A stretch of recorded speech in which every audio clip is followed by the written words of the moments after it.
Are we really covering all of the different parts of literacy with the edtech programs out there? Welcome to Schools In, your go-to podcast for cutting-edge insights in learning. From early education to lifelong development, we dive into trends, innovations, and challenges facing learners of all ages. I'm Denise Pope, Senior Lecturer at Stanford's Graduate School of Education and co-founder of Challenge Success. And I'm Dan Schwartz. I'm the Dean of the Graduate School of Education and the Faculty Director of the Stanford Accelerator for Learning. Together, we bring you expert perspectives and conversations to help you stay curious, inspired, and informed. Hi, Dan. Ms. Pope. How's it going? It's good. Does Ms. Pope make you feel like you're a teacher? Yes. Ms. Pope, over here. People don't call me Miss Pope anymore. So that, yes, I feel very teachery, which is good because I have a question for you. This will be easy, though. This is not a hard question. You, in your lab, have worked on many different edtech projects. Do you have your favorites, some of the most outrageous, some of the most exciting? I love all my children, so yes, there's no course, favorites. But I'll give you two outrageous ones. One was we took an old video game called Space Invaders, and we changed it to teach about statistical properties.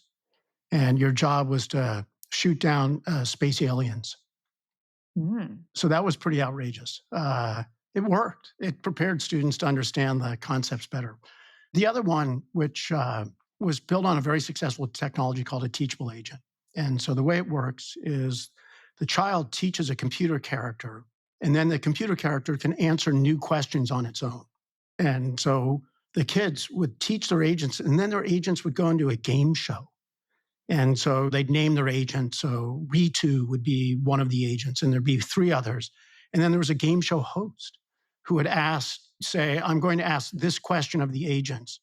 And each kid had to bet on whether they thought their agent would get the right answer or not. So the goal was to get them to reflect on what they had taught and whether it was adequate for the question. And so I'm not sure gambling was a great move here.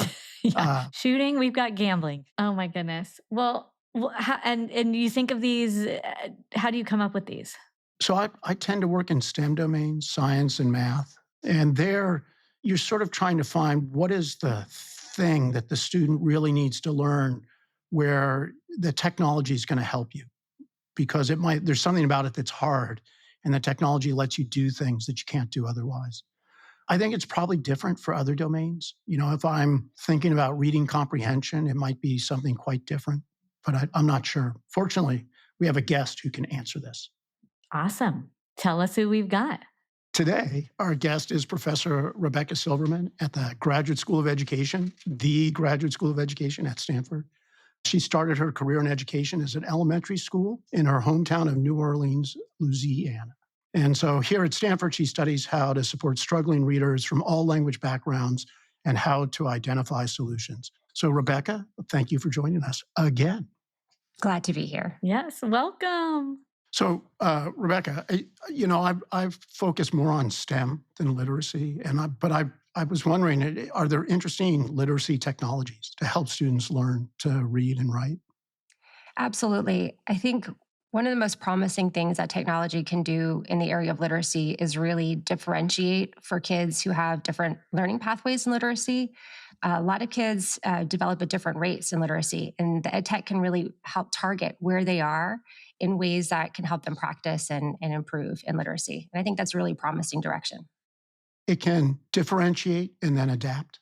Tough for a teacher of, 30 kids to do that for each kid by hand. Yeah. So, teachers have large classes. They're trying to make sure they're meeting the needs of all students. Students have needs in areas of word reading, also comprehension.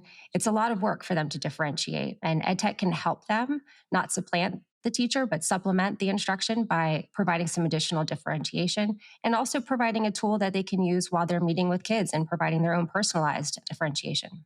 It's so funny because when Dan asked that question, what came to my mind were sort of like, oh, you're reading along and something pops up, or you're reading and all of a sudden the picture moves, or I don't know. I was thinking more like literally when you're reading, what is the technology So, doing? Denise, you know what I was thinking? What? That words show up and you have to kill one of them Yeah, to win the game. So, exactly. Exactly. Shoot the word and then like it explodes and tells you the answer. So we're way off, huh, Rebecca? Are we way off?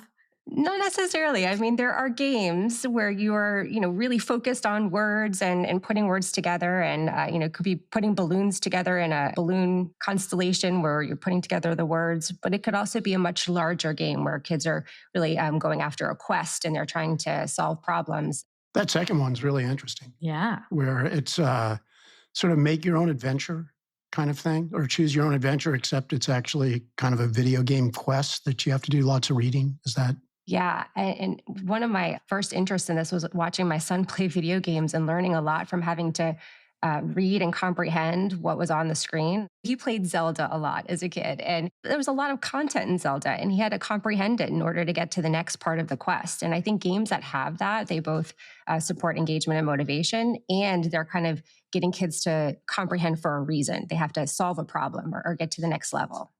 I know this guy who made sort of a commercial grade video game to teach algebra, and he never figured out how to get the algebra in the game. Oh.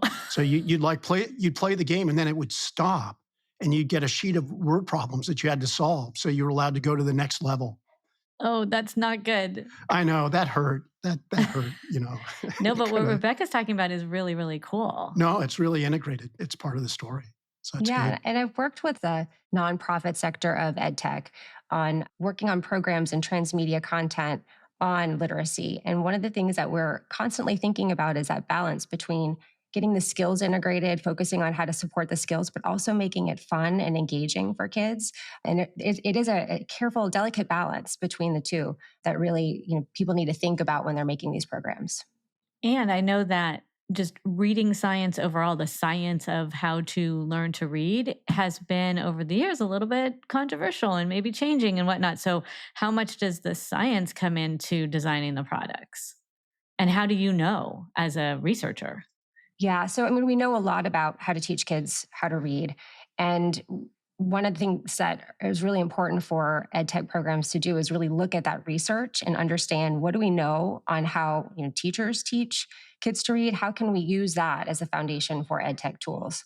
And then we need to think about, based on the different skills that we're targeting, there might be different ways of focusing on those skills that differ depending on what we want to work on. And so, like something like decoding, which is putting the letters and sounds together, might be much more explicit and much more like a game where you're, doing one thing, putting one letter and one word together.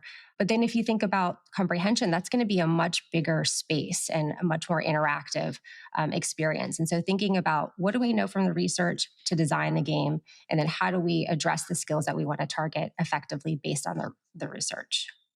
And I know you just done a study that looked at the effects, right, of a whole bunch of different kinds. Yeah. So let me ask, I'm a school district, I'm a teacher, I'm a parent, and the market's flooded with these products. And so I want to know which one works. At the same time, you are at a research one university, and you probably want to know which features make the difference so you can generalize from one good program to the design another. So how do you do this? Do you go home and play every game? That would be fun. Yeah. And she has her son do it too. Yeah. God, geez, mom, would you just come out and talk to me?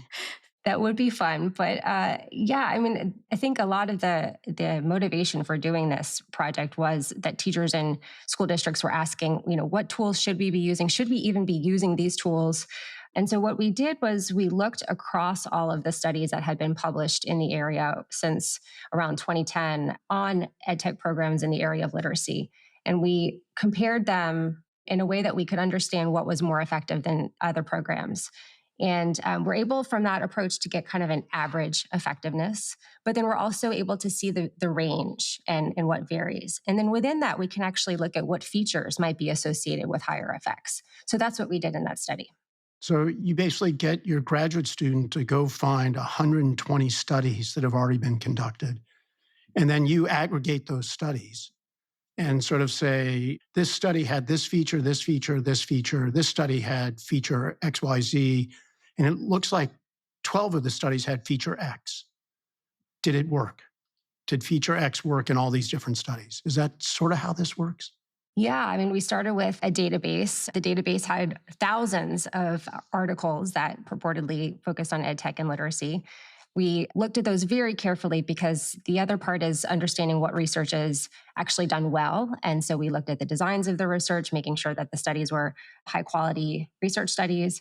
And then that's exactly what we did. We coded the studies for the different features that they had. And we looked at the actual effects of the programs and used that data in a way that we could compare across programs to get a sense of what the general effects are. If we were to just say, programs in general, what is the effectiveness of these programs? So how much work is that? So like I go out and I make some goofy game and I take it into a classroom and half the kids get to use it and half the kids use something that's really bad so I can be sure that mine's better. And that takes me, like a couple of weeks, and then I analyze the data and then, the rest of the time is trying to convince people in a paper that it was interesting. But that sounds so grueling to me, to go through all these papers and weed them. It's very time consuming. We have now technology tools that can help us code these things and pull data out of the papers. But yeah, it's a grueling process, but it's an important one because no single study is going to give us enough information to be able to answer a question like, is EdTech effective for literacy? So really looking across the body of research is how we need to do that. So that's important. Why wouldn't one single study, once and for all? I did a study on aspirin once and for all, and it turns out it gets rid of headaches. Why do you need lots of them? So any one study is going to be based on the context, the population, the way that the study was implemented, how long the program was used, all of these different factors. And so what we find, the results of any one study might be based on the specific context or content of that one study. So we need to look across studies to see, in general, across different programs, across different study designs, are we seeing effects similarly? And if they are in a similar direction, then we can feel more confident that, yes, it is EdTech in general that is either supporting or not supporting, rather than a specific program or a specific context. So you did all this work, and you must have found some very exciting things. Tell us about what you found. Oh, I know what she found. She found that games where you gamble or shoot lead to the best outcomes. The best readers? The best readers. When you gamble and shoot, you read better. I don't think so. Rebecca, please tell us that is not what you found. Yeah, and interestingly, we didn't code for gambling and shooting. I'll do that next time. So I think at the highest level of kind of what we found, we did find in general, EdTech programs are effective at supporting literacy. When you dig a little deeper into that, we found a very wide range of effectiveness. And so you can, in this kind of meta-analytic approach, you can compare the effectiveness of programs from different studies. And what we saw is that the effect sizes ranged from very positive to negative. And so kids should have been maybe doing something else during that time. And so that's where we really wanted to dig in and understand more about what's going on in these different studies. So if you look at these and you started to dig in, I know you were looking at different things. You mentioned decoding as one, which is just like learning how to read, and comprehension is another. Were there other things that you were looking for? Yeah, the big thing is really comparing the effectiveness of these programs for these two big constructs of reading that we think about as really being essential to being able to read. One is, as you said, being able to read the words. And the other is then understanding the words. And so we wanted to see, first of all, what programs have been studied that look at these two different dimensions of reading, and then what is the effectiveness for these two different dimensions. First of all, there's a lot more programs that are focused on decoding than there are on comprehension, probably because decoding is a much more constrained skill. And so therefore, it's a little bit easier to target. And the effects were greater for decoding than they were for comprehension in general. So that made us really think about, are we really covering all of the different parts of literacy with the EdTech programs out there, at least the ones that have been studied?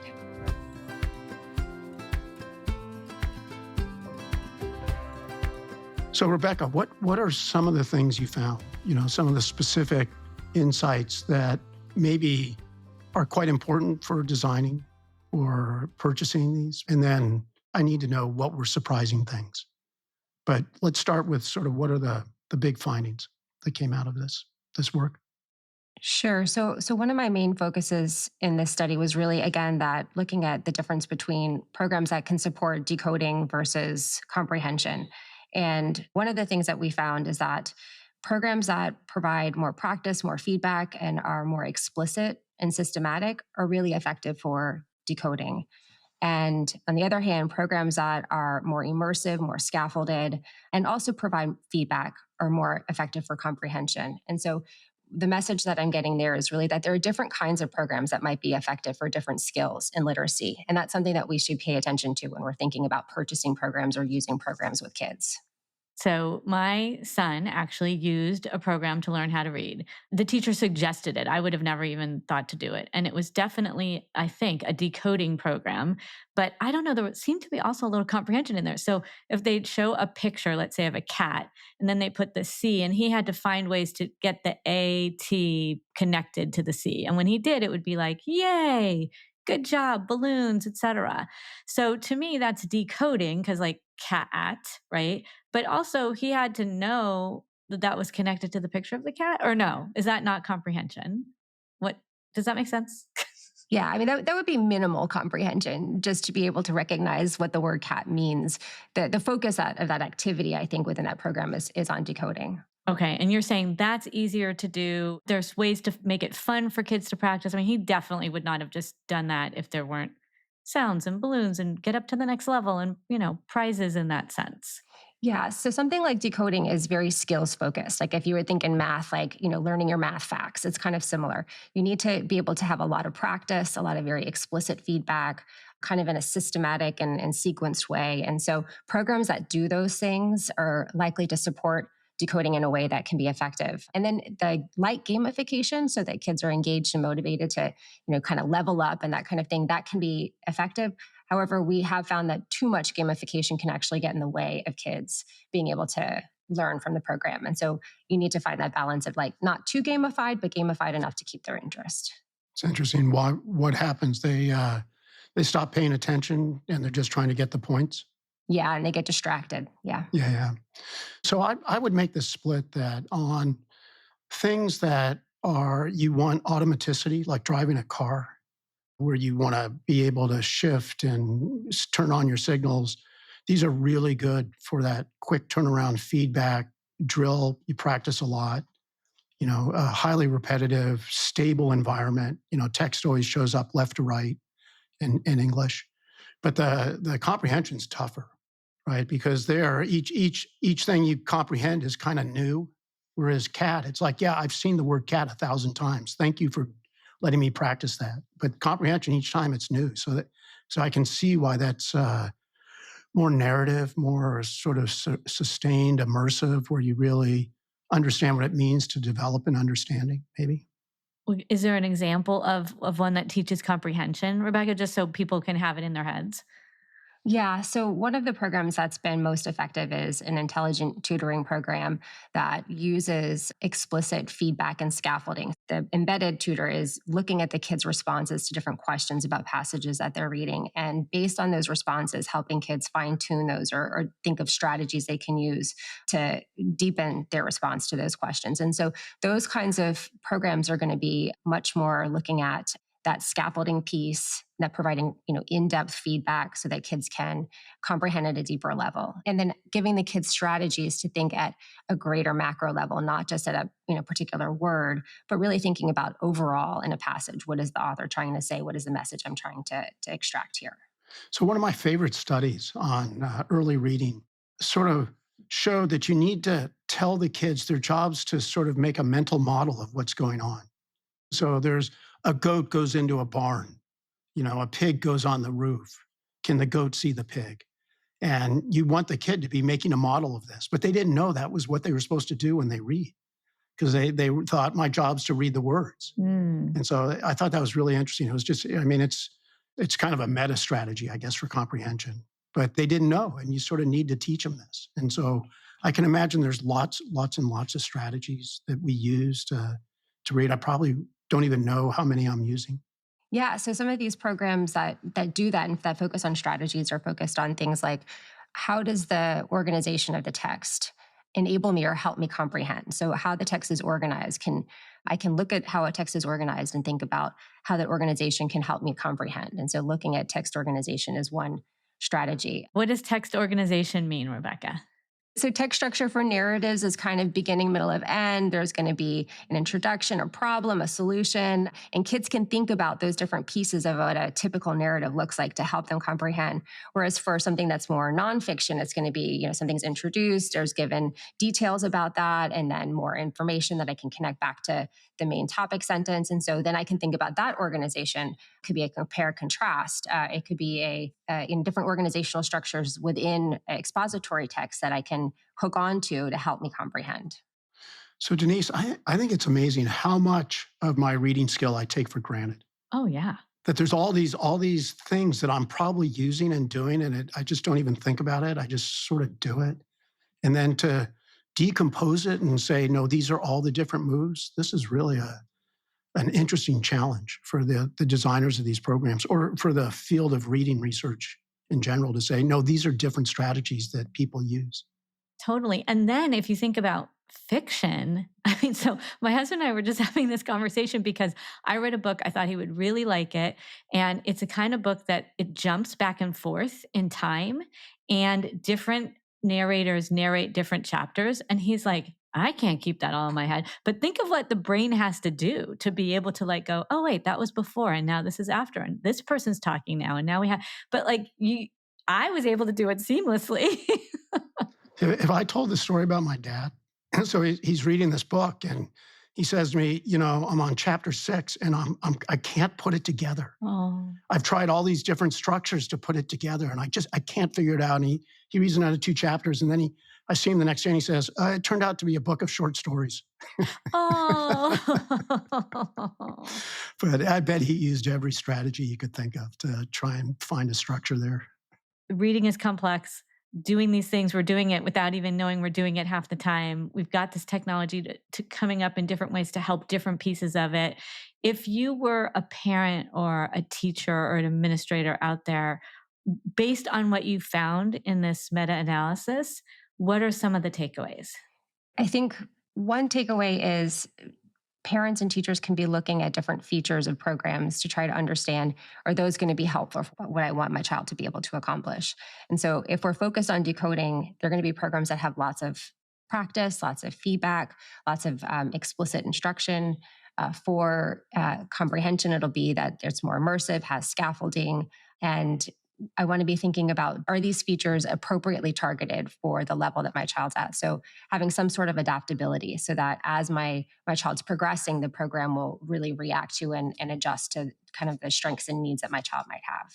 Can you just say what you mean by immersible again? Immersibility? Immersive means that we can do things in isolation. So we can practice particular skills in isolation in a little game format. And then it also puts it in a text so that it's more like a reading experience. If I just play the game that's not in connected text, then I might never really associate that with the act of reading itself. And so making that kind of play the game and then put it in context is really important. That's helpful. Thank you. All right, Denise, what are your takeaways? Well, I am excited to know that there is some technology out there that actually is working to help kids, right? Because sometimes you just wonder, is there just a lot of junk out there and people are just trying to make money and get schools and parents to buy stuff? So I'm really glad that Rebecca did such a comprehensive study, this meta analysis, and found positive results. And I also am fascinated by the difference between the technology that can help someone decode, and because it's a little bit simpler and not simpler to do, but simpler to build the tech for, right? That she's seen some really good results. And I'm also mindful of the too much gamification may negate some of those results, which is not something that you would normally think about, right? So those were all kind of fascinating to me. Can I just say that once and for all, I do not advocate shooting aliens or gambling for children. Thank you. These were the most outrageous things I've done, but I do not Okay. promote those as means of gamification. So what's As your takeaway from this, Dan? the right tool for the right job. Yep. and it's good to know what the different jobs are. One thing I'm missing is if I'm a consumer, how do I know which packages are good? So I remember going to the App Store to get some support for a kid, and the things that go up first are things that have a Star Wars character. I didn't really know how to pick which ones are effective. So that would be something. I don't know, is your meta-analysis, are people going to be able to take the meta-analysis and go, that's the software I want to use? Not necessarily. I think turning to programs like Common Sense Media that review programs and do have some kind of criteria based on research for what they're looking for in their review, that can be a really good resource. Also, for teachers, there's a resource with the Elementary and Secondary Act that has reviews of different programs and reviews the research on those programs. So those would be great sources. But in general, we need more research. I mean, I think a big takeaway for me was that there's not enough independent research on a lot of these programs. And so it's hard to know whether or not they're effective. So advocating for research on these programs, like we would ask, we would want our medicine to be studied in research. So we would want our educational programs to be studied in research. That's great. Super exciting. Rebecca, thank you so much for being here and for really helping us understand the newest, latest technology when it comes to literacy. And I want to thank all the listeners for joining this episode of Schools In.